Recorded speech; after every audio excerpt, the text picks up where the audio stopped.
Hello everyone.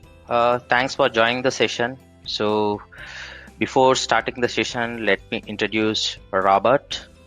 So Robert is a co-founder and CEO of Co8 Group, and he's innovative, energetic, and engaging, and he's passionate for building effective environments where people and process come together. And Robert is working cross-functionally. He blends his experience in software engineering, product development, agile, and lean process. And Robert is a proud father, enjoys working in his community. He's an avid skier, hiker, and photographer. So with this, I'll hand it over to Robert. So you can take over. Wonderful. Thanks, Roger. I appreciate it. Okay. Wonderful. Glad to be participating in the conference here. It's really great to see all of the great topics here, and I'm very flattered to be joining you today. I imagine it's been a long day for everybody on a Saturday, so we'll hopefully bring some energy to this. It's morning in Boston, in the United States, so it's I've got my day in front of me, but I imagine you might be getting a little bit weary. So we'll try to keep this going. And I'll jump in here. So we're going to talk about OKRs, objectives and key results. Just a little background here on objectives and key results. OKRs go back to the 1970s, if you believe it. And John Doerr was involved in Intel early on, and many of you may have read Measure What Matters by John Doerr.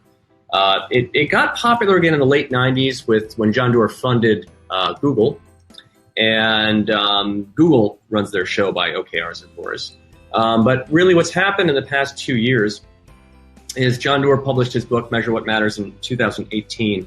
And this has reinvigorated OKRs as a framework around alignment and accountability. What's interesting is we're dealing now with 21st century OKRs. I mean, for example, driving cars, Airbnb, big data, AI, machine learning, none of these things existed in 1998, really. And we're in a different world, which is only driving the need for alignment and accountability that much greater. So I think that the time has come, 2020. I mean, I don't think we need to even talk about COVID at this point. But the truth of the matter is, it's paramount that our organizations are aligned. And we want to push decision-making down to the teams where they're actually doing the work. So just a little bit of a history there. Let me get you rolling here. Keep us on track. I'll leave plenty of time in the end for some questions, and I'm happy to stay on later as well. Just a little bit about us. The Co8 Group's about 18 months old. We work from the lean startups all the way to the Fortune 25, and have a broad experience in a number of things, including OKRs. But we do spend a lot of time in business agility and customer experience as well. If you're curious about us, please feel free to connect on LinkedIn or follow us, and we'll certainly be happy to talk to you. Wonderful. All right. First thing, when it comes to OKRs, for those of you that have read John Doerr, I think that Measure What Matters does a brilliant job of making the business case of OKRs. It doesn't tell you exactly how to do it, which can be a little tricky. Further, there's some other thinking out there that has informed my thinking around OKRs. Not the least of which is Patrick Lencioni, who wrote 5 Dysfunctions of a Team, and The Advantage. So he's done some work in this space. And what I would argue is the connection, we'll talk a little bit about the connection between OKRs and Agile. And they really are they're loosely coupled, and possibly orthogonally, and we'll talk a little bit about that. But hold for a minute the idea that we have a lean portfolio that we're going to be executing on. And really the reason why I think OKRs are a great place just to start any kind of an Agile transformation is it's really paramount to get our leadership aligned and defined on those strategic objectives. Whether those strategic objectives are for a corporation, for a project, or for an Agile transformation, it's paramount that we're all aligned on the outcomes that we're going to achieve, let's say in the context of an Agile transformation. So it's important that we understand that this is a technique. For those of you, my fellow Agilists out there that recognize that that Agile is not a methodology per se, but it is a framework. OKR is a framework or a set of techniques that help an organization drive and align on that strategic priority, whatever that strategic priority happens to be sourced from. All right. My clicker's not working. There we go. Alignment is absolutely critical to driving rapid growth and innovation. It also is very important for organizational resilience. So what OKRs can help us do is help us align and focus our efforts on those shared priorities. So what are the priorities of the organization? And it's more important today than it has been in the past. I spend a lot of time, we primarily work with C-suite and a general manager level.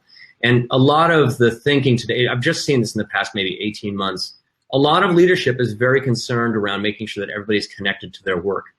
That work is actually connected to the strategy of the company. People are more interested in making sure that they're making a difference. This may have some, I've done some reading on this. It may be related to a millennial mindset coming into companies, Gen Z as well. But really, it is important that everybody feels connected to their work. But not the least of which, the importance of OKRs is to really shorten this correction cycle. Again, if you're in an agile mindset, this is going to sound very familiar. But how long can an organization or program go before we need to realize that we need to pivot? And today, most organizations are doing maybe annual or quarterly planning. And that puts us in a position where we may have one opportunity or 4 opportunities a year on which to pivot or adapt to changing conditions. And I like that these slides all existed well before COVID. I can only imagine what corporate plans looked like in January and what they looked like in May. So, being able to shorten that correction cycle is very, very important. And we'll get into how OKRs actually help us do that. All right. This is an important piece of information. This comes out of MIT Sloan School of Management about 2 years ago, where they surveyed about 120 companies, 4,000 respondents. And they asked the question, can you name 3 of your company's top priorities? And what they found was that only 50% of the senior leadership team could actually articulate 3 of the top priorities. As we move deeper into the organization, when we get down to the frontline supervisors, 13% could articulate the company's priorities. And I used to work in the Cisco security business group, leading the Agile transformation there. And my general manager would talk about this as the leaky hose. We were putting water in at the hose, but by the time the water actually meets the teams, which is where the value is actually created, it's just a trickle. And you can imagine what might happen in an organization where maybe we double the number of frontline supervisors that actually could articulate the top priorities. We go from 13% to 25%. We would have an incredible impact on the organizational achievement of goals. And another way to look at this is there are not very many top team people. The bulk of the organization is down under those frontline supervisors. So you can imagine that very, very often 95% of an organization might not actually be able to articulate what the company is trying to pursue. And this is an incredible opportunity for those of you who are lean thinkers and agile thinkers for reducing waste. It's simply a matter of being able to do more with what we have, and an alignment and accountability framework can help us do that. Again, I keep on speaking about alignment and accountability. I think if you've done some reading on OKRs, there's a lot of discussion around alignment. But I'm going to argue that there really are 2 dimensions here. One is alignment, the other one is accountability.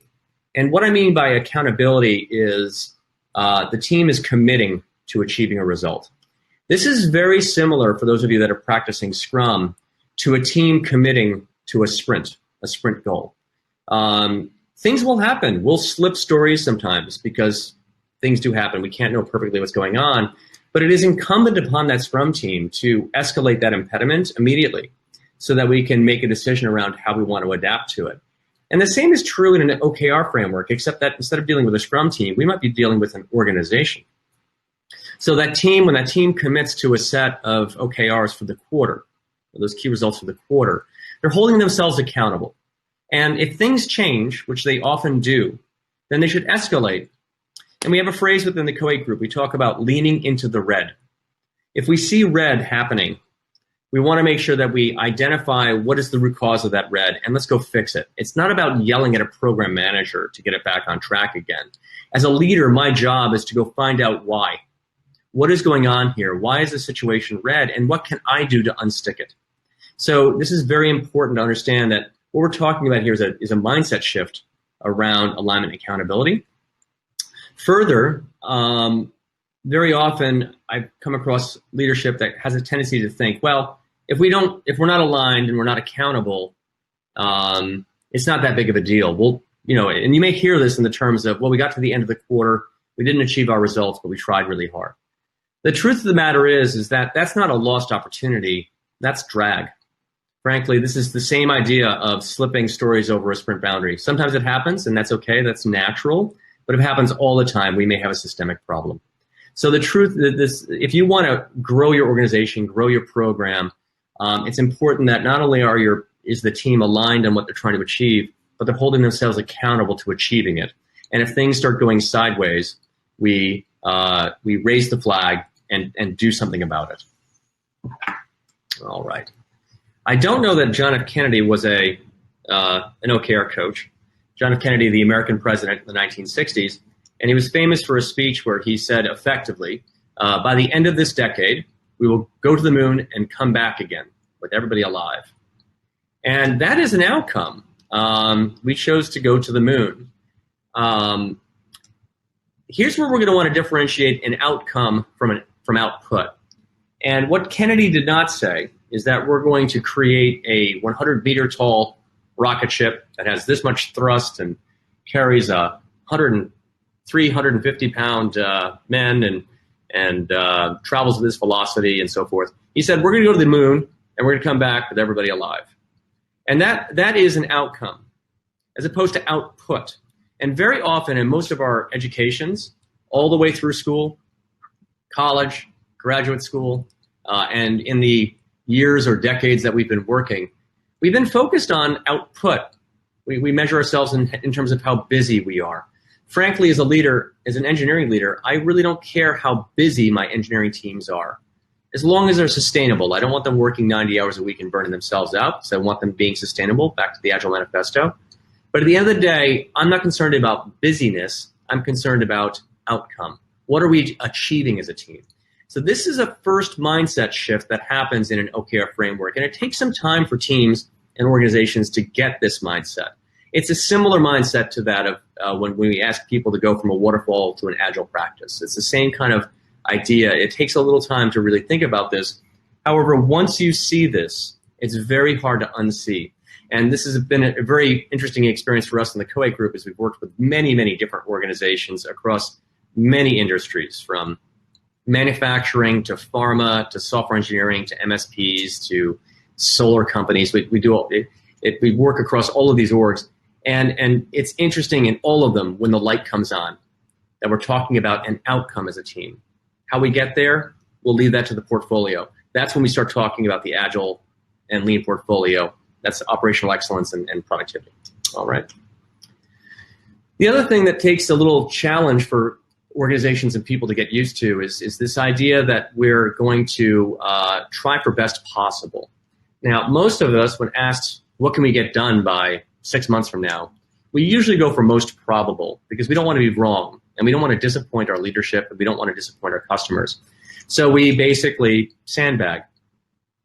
The truth is, though, that we often are only, if we shoot for a given target, that's pretty much usually what we'll only achieve.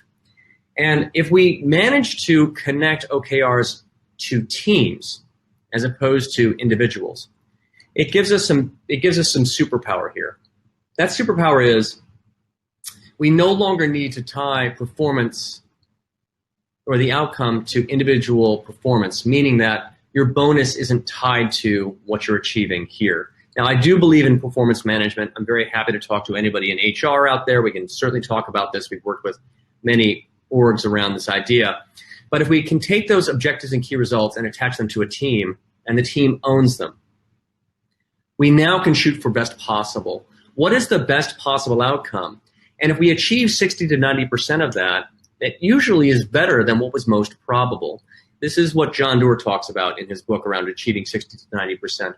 This is not a stretch goal, okay? This is not V2 Mom. This is not a stretch goal. This is truly what is best possible, what could we accomplish, and let's shoot for that.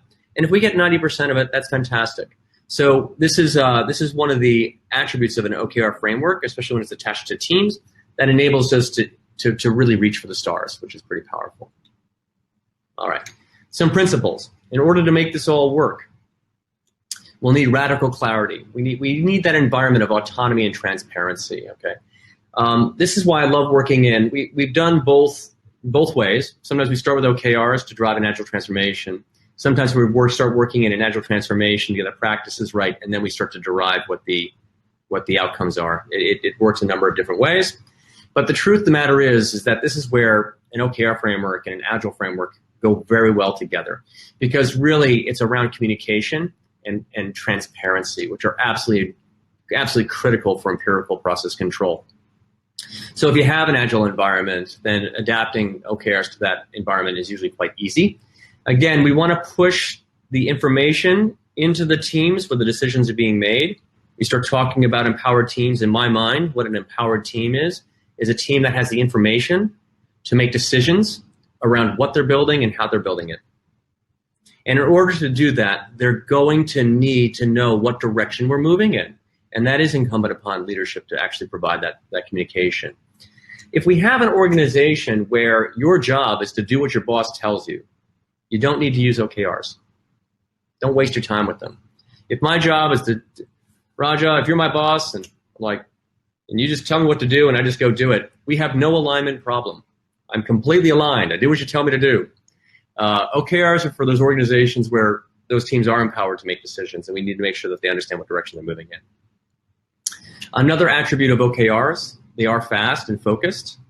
So we will talk about what makes a good objective, but we will be measuring the key results on a quarterly cadence. We'll be resetting them every quarter, and we'll be measuring them weekly. So every week we're looking at our achievement on our OKRs. Now, for those of you who are sitting there thinking, oh my gosh, I can't have one more meeting, totally get it. Very often we just dovetail that weekly readout maybe into the first 10 minutes of a staff meeting. It doesn't take much. As long as the team, it's like looking at a burn down chart. It's a very quick thing, just once a week. And lastly, we want to localize and localize our OKRs. And what that means is that we want the teams to own them. And in order for those teams to own these OKRs, to feel that they really own the objectives, we need to change the language a little bit. We have to put the language into the nouns, verbs, and numbers that are familiar with those teams. Engineering, product, sales, marketing, they all speak different languages, and that's okay. That's good. We want them to create their own OKRs, and we'll talk about alignment, but that makes sense to them. When I was a young engineer doing software engineering as a Java developer a while back, when I first started working at this company, my badge had the 5 goals of the company on it, which was great. I mean, it was really a good attempt, and I had to memorize them. But they had things on them like year-on-year revenue growth at 12%. As an engineer in his late 20s who just wanted to write Java and database code, I had no idea what year-on-year revenue growth was. I couldn't relate to it. And what this is this here what we're talking about localization is that would have moved down from the corporate all the way down to my team, and then I could have had some idea around maybe I'm aligned to the products that I'm building, which would move the needle. So we do want to make sure that these things are localized. Right. That's a lot of the theory. Let's get into the practice a little bit here. So, and I'll leave plenty of time at the end here for questions. Objectives and key results. So, and this is going to be a little bit different from those of you that have maybe read John Doerr. Again, there's a lot of thinking coming from Lencioni, and there's a lot of practical experience that we have that are brought into play here. So in our mind, an objective is a goal that provides clarity on intent and direction. As a leader of a team, what you're looking for here is you want to send signals into the organization, not noise. I've been in situations where we had, strategies and PowerPoint decks, 20, 30 pages long. Nobody could decipher it. That's noise into the system. If I can't understand what's coming through quickly, then it's very hard for me to understand what you expect from me as an outcome. Typically, in my mind, objectives, most industries, they span between 3 and 18 months in duration. Once we achieve success, that's when we close it. And the reason why we all want to have this horizon is anything less than 3 months, unless you're in a startup environment, is probably just a tactical thing to do. And anything more than 18 months is probably vision. It's probably not achievable. The world changes pretty quickly, and 18 months is a long time now. We want to make sure that these objectives are aspirational, inspirational, but above all, they must be achievable. There must be a definition of done, if you will, on an objective. We must be able to complete it at some point to declare victory. They're qualitative statements, so these are statements around, they're going to be qualified statements. And typically most organizations, most teams will have 3 to 5 objectives per team. We like to think of them in terms of lenses: growth, innovation, customer, people, and operational excellence. Most objectives fall cleanly into these 5 buckets. It's not mandatory. It's just something to consider. Key results are different entities. They're the outcome by which we're going to measure success. So very early in my career, I was doing good work, and I had a good mentor who at one point challenged me, and I wasn't very good at advocating for my good work. And in a review, he basically said, "Rob, what is the evidence of your success?" And it changed my mindset on things a long time ago, because I started to realize that there needs to be evidence of success, and that really is what a key result is. It's not a KPI necessarily. It's the result of success. So these are quantitative statements, and you can know a quantitative statement when we talk about a number from and to. We're going to go from 2 to 17. That's a quantitative statement. We will be resetting these KRs every quarter. So you can imagine that these are, in the world of SAFe, you can imagine that if an objective was effectively a PI, then the key results are going to be measured on a sprintly basis. Okay. Here's where we do try to achieve that 60 to 90% to make best possible. We do want to decouple from activity. We're talking about outcomes here, so typically try to avoid being a to-do list or a task list. And typically we're looking for 4 to 6 key results per objective. All right. As an example, there really aren't good or bad OKRs. There just are effective and ineffective OKRs. And again, this is a skill. So you might be able to go out there and Google it, and you gain some knowledge. But this takes practice. Just like good Scrum, just like good Kanban, just like good SAFe, just like good Nexus, any of these frameworks must be practiced to gain that skill. And in the same way, it's like you can watch YouTube videos about how to ride a bicycle all day long. But at the end of the day, you're going to have to get on before you really learn how to use it. Okay? And OKRs are the same way. So this is where some coaching can be helpful, or some examples so that you can evolve this practice. So to try to bring this back a little bit, let's say I had an objective that I am now a marathoner, meaning that as a 5K runner today, I hope to run marathons 6 to 9 months from now, a year from now. And if I had one key result on that objective, if I were to say to you, Ron John, if I were to say to you, hey, listen, I'm going to be a marathoner next year, and you said, Rob, that's awesome. What is the evidence of your success? And I say, well, I've developed a training plan, or I've gone to the gym 4 times a week. You might not put a whole lot of money down that I'm going to make it. And what's interesting about this is very often how we actually do product development, right? We wonder, well, what are we going to do next year or next quarter? Well, we developed a plan. That's great, but it's just tasking and activity. A better indicator would be, if Ron John, if I said to you, I've gone from 12 miles to 25 miles per week in my average running. You might stand back and go, yeah, okay, that seems like that's pretty evidentiary. You might actually be able to pull up this marathon. All right, so this is an example. It does, just like writing user stories, it takes time. Your first OKR maybe take the team 2-3 hours to write the first one. And then the second one will take you 30 minutes, and the third one will take you 20 minutes. And we have some videos we're happy to share with you around this process where the first few take a while to get down. All right. The alignment. So here's a trick, and this is not quite the way it's written in John Doerr, just for those of you that have read it. What we're going to do when we talk about alignment is that level 1 set of objectives is tied to strategy. So this is hierarchical. And like Scrum at scale, this is a minimum viable bureaucracy in a sense, okay? So the idea here is that the leadership team will establish a level 1 set of objectives.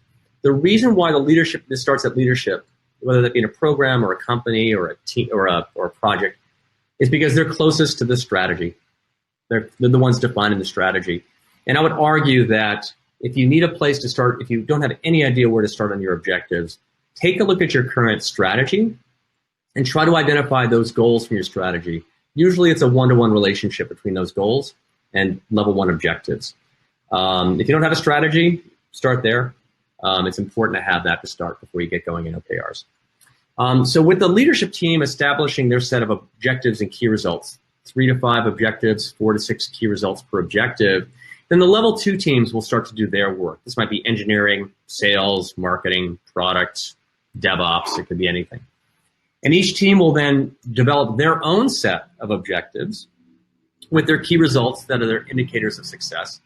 And what they're going to do is through that exercise is they're going to identify what objective at the level 1 does this objective align to. And sometimes it's a one-to-many relationship, like this objective might align to 2 or 3 of them at the top. That's okay. Go pick the one that makes the most sense or sends a signal into the organization that you think makes most sense. Do not worry about having a one-to-one. So if there are 4 level 1 objectives, it does not mean that you have to have 4 level 2 objectives, 1 per one-to-one. It really is, if you want to allow this loose coupling to happen, let the team own it, especially as you develop your practice. And we'll do the alignment from level 2 to level 1. I've done this in some very large corporations, 3,000 person organizations. And in one case, we had a level 1 set of OKRs at the business unit. The general manager was leading that team. And there were 12 or 14 level 2 teams. Everything from, there were 4 engineering teams, there was a product team, there was a sales team, there was a marketing team. And we did what we like to do as a readout of the level 1 and level 2s. And it was fascinating. We had an all hands where we spent about an hour, everybody reading out, taking 5 minutes to read out their OKRs as a team. And it was the general manager recounted to us, it was the first time in his career he had ever seen the totality of what his organization was doing in one shot. It was absolutely fascinating. So you had, because they're talking to each other, you had engineering saying to sales, oh, we didn't know that you were planning on going after that market this quarter. We should probably tie off. So this brings a tremendous amount of transparency to an organization when you get this level of alignment.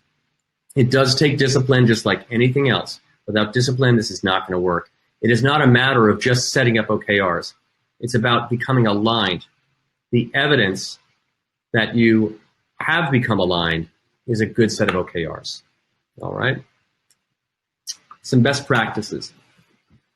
It's important that they're fully transparent across the organization. When I was at Cisco, the digital signage around the world had the level 1 set of OKRs. So if I was in Bangalore, and some folks on this call remember this, Vinay, we could walk around the Bangalore office at Cisco and we would see the level 1 set of OKRs on the digital signage. If I went to Calgary, if I went to San Jose, I could see the level 1 set of OKRs everywhere and the achievement, which was really powerful. It's a really good signal. We have another client right now in a medium-sized managed service provider, and the way they've set it up is they're using a particular tool to track their OKRs. Every employee, when they log in the morning into Microsoft Teams, sees those level 1 sets of OKRs. So it's a very important signal around that transparency. One of the anti-patterns is that one team's objectives become, or one team's KRs become another team's objectives. Try not to let that happen. Remember, we're dealing with qualified and quantified statements. They're different things. In the Co-8 group, we like to talk about the double espresso or the melatonin rules. They should be inspiring. You should wake up in the morning and your team should feel proud of what you're trying to achieve. And that's that double espresso moment. It shouldn't be, well, I'm not going to say should, but ineffective OKRs are things like go make more money. That's what every company is trying to do, right, for the most part. So we want them to be inspiring. Or we want them to help you sleep at night. I come out of security, so really, honestly, I don't want any espresso or excitement. I want things to be calm. And if I can sleep at night, then I feel pretty good about that statement. Okay. Use your threshold for success. So John Doerr, again, makes the recommendation 60 to 90%. If you're a little bit more risk averse as an organization, maybe shoot for that 90% target where you're not going to really, that best possible is not much above what's most probable. It's a smaller window just to get the team to understand how to do this. If you're in a highly innovative space, if you're effectively in Cynefin in the chaos space or in the deeply complex space, then you might have maybe even a 50% threshold where if we achieve 50% of this year, we're going to be, or this quarter, we're feeling pretty good about it. Do decouple from individual performance. If you don't, you simply will not be able to go for what's best possible. It may take time to do this in an organization. We've worked with a number of situations where a sales organization had existing OKRs, and their comp plan was tied to their outcomes. Now, if you do that, I'm telling you, people are not going to shoot for the moon because they want to get paid. It just is the way it is. We've actually worked with some HR groups to help decouple individual performance from OKRs. Now, I do believe in performance management. I think that there are ways to assess people on teams and their behavior on teams. It doesn't have anything to do with OKRs. Okay, and we also want to make sure that this is not a task list or activity-based.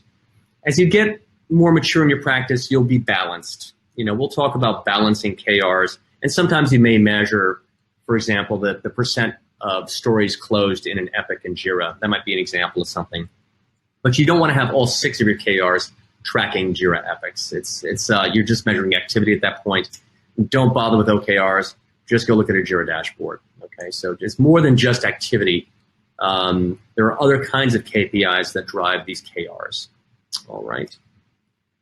That's really it's a fairly short deck. I'm happy to send this out to this group, and maybe Raja and Ranjan, you can let me know if I can send this out to you.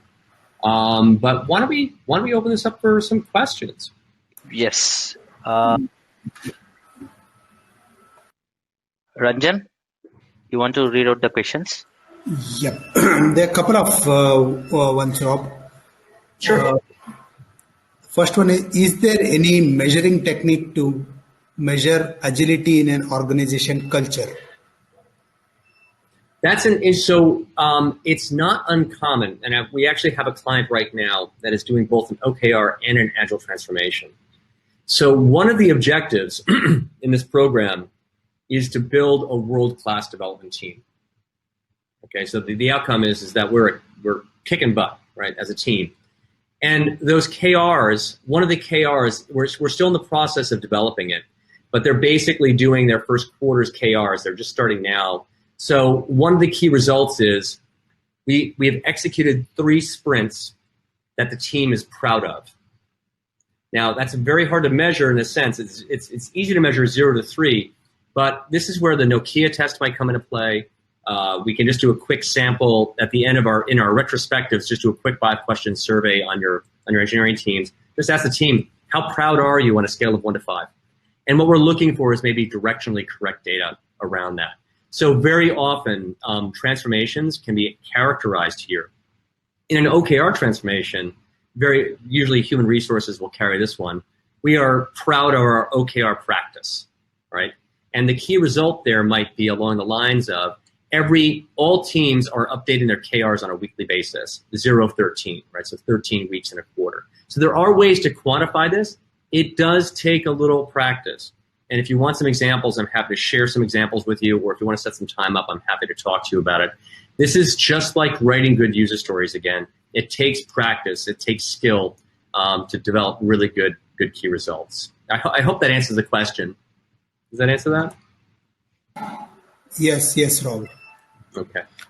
There is one request to share the slide of that template of marathon. Sure. I'll send the whole deck to you. Absolutely. Yeah, you can share it right now as people can take some notes by the time I go through another question. Sure. Can we start OKR from a team and then go till the organizational level, or it has to be a top-down approach? That's a great question. And this is also, so an OKR framework is a transformation just like an Agile transformation because we're changing mindset and changing culture, okay? So we want to have good practices in place to reinforce that behavior. My preferred mode, frankly, is to use a reference model. So what I'll do is not necessarily starting at a level 1, and I've done all at once Agile transformations, and I've done all at once OKR transformations where we'll go through, 1,000 people and get them going. The best, it really depends on the company. It really depends on where your culture is. Are you dealing with an existential threat? Are you dealing with explosive growth? One of our clients is a pharma. They just got over $100 million in investment, and they are looking to double in the next 6 months. So it's explosive growth, and we need to make sure that they're aligned. So they're doing all at once. A safer method is to actually do a reference model where maybe you take one org. Okay, so maybe we'll take the engineering org or a program in engineering. In one of our clients right now, we actually have a project. It's a large level program across about 100 people. And we're going to do OKRs there for 2 or 3 quarters to shake out the organizational impediments, to shake out the practice that meets the client's needs. And then we'll start to we'll raise it up to the leadership level and then bring it back down again. So it really is, it's not a one size fits all. It really depends on your org. And what you're looking for here is, what is your sensitivity to change? How quickly can you change? Do you have the resources to help bring about that transformation? Do you have the skills internally? So there are a number of ways to gain some learning here. I would argue that purely a grassroots implementation probably won't change an organization. But if you're an engineering manager or a product manager, you have 3 or 4 engineering teams or product teams, to set this up will absolutely accelerate your organization's results and provide you data for your success. Okay, thanks. We have one more question. Can you please share the video links where we can see some practical examples of doing OKR? Absolutely. We're a partner with Workboard. I'm not sure if any of you are familiar with Workboard. So we partner very closely with them. There's a lot of great content on their website, including some example OKRs. I will send that out. I'll send this deck, and I'll send a link to the example OKRs as well. Thank you. Participants, any other questions? Please use the question option to post your question so that Rob can help us understand more. Oh, let me see. I see the one on the marathoner. Let me bring that back up again. Yeah. There we go. Was there a question around the marathoner? Oh, and to answer the question, the evidence milestone indicator activity task is not part of John Doerr. This is our internal thing. Yep. Just someone wanted a slide of that. Yeah.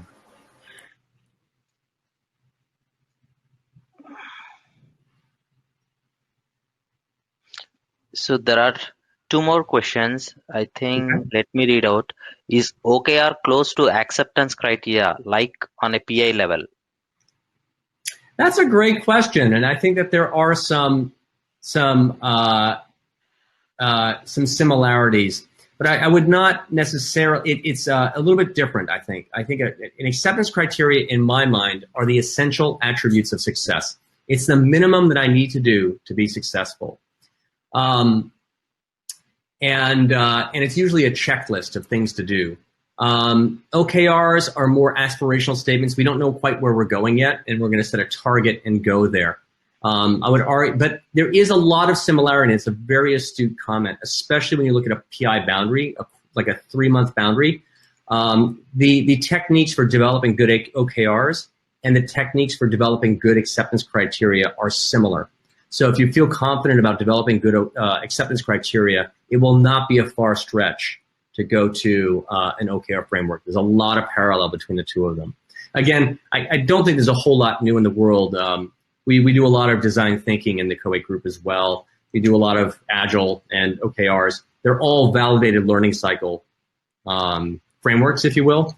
And so there's a lot of similarity here. If you start to see some patterns, it's probably because they exist. It's a very good question. Okay. Thanks, Robert. Sure. So, Ranjan? Okay. Let me ask you. Hey, there is one more question. Yeah, one more question. Have you tried lean problem solving with OKRs? That's an interesting question. So, I think when it comes so if you're talking about, let's say, a 5 whys or something along that line, it's actually another technique that's very, very, very useful to develop good OKRs. And here's the trick. if you're an OKR coach and if you're interested in OKR coaching, let us know. We can talk about maybe standing something up. Very often when you're working with a team, that's new to OKRs, it takes a while to get used to this mindset of outcomes versus output. So very often you'll get an objective statement, something like, deliver project X. That's the outcome that they're looking for.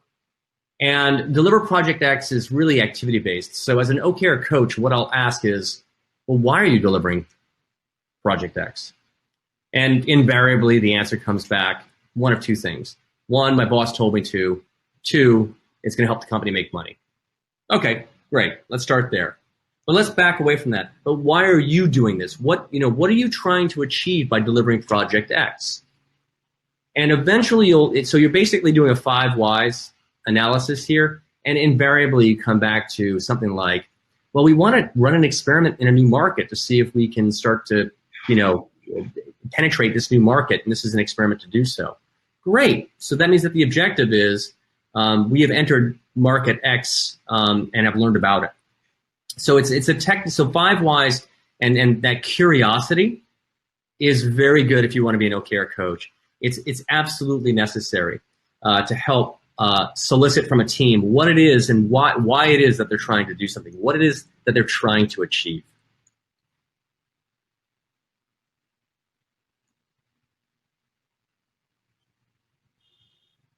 All right. Okay. Any other questions? No. Yeah. Ranjan, you want to go?